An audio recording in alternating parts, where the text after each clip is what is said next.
Nikki, I'm looking to sell my business and obviously I want the highest valuation I can get. Have you got any tips about how I can do that? Indeed, Kirsty. Now, some of these things you need to do a significant time before selling. Some you can do quite near. So just make sure that you are planning ahead, as always. I always like to use the word planning. So firstly, make sure that you've got a good client mix.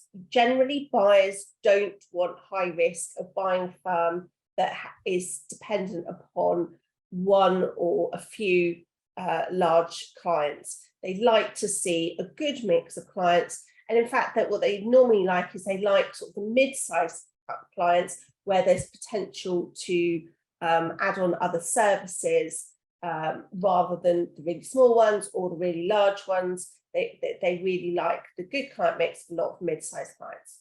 Secondly, try to make sure that you're concentrating.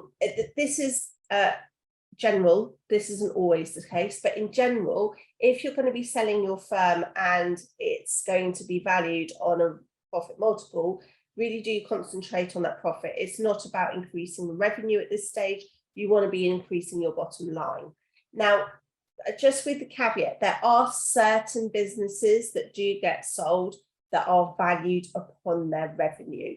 So just make sure that you are aware of how your business, what your sector is normally, how then it's normally valued. So have a talk to someone at succession planning or your accountant to ask what the typical way to do it is. But generally, it's never usually a bad thing to make sure you focus on increasing your profits.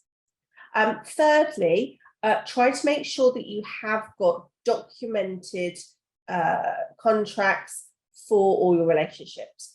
So for your main clients, make sure you've got them signed up, whether it's a formal contract or terms and conditions, projects, project orders, or letters of engagement, however it is that you work with them. Make sure that you have got that documented.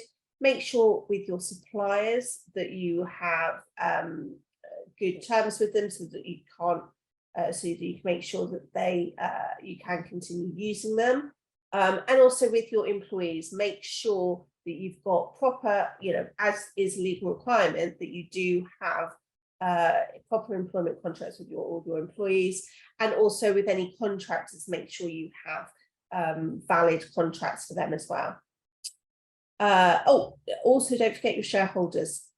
Often people forget about it. That is really important to understand.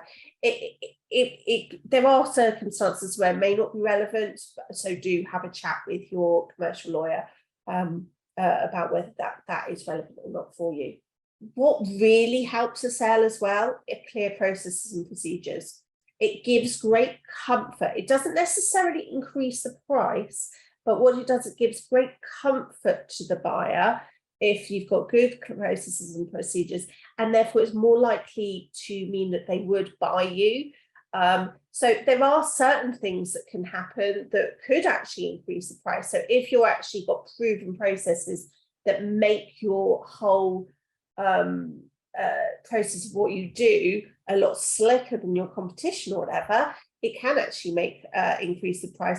But in general, I would say it's about helping to make sure that you are ready for a sale, and that the buyer would look favourably at you with good processes and procedures.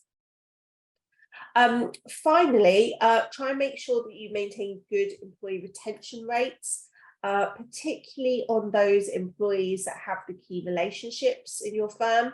So if they're the ones that have got the good relationships with the clients, or there's something in the process that is very specialist, make sure those employees are tied in as much as possible, and actually that they just want to be there. So show it and good retention rates show that you do have good staff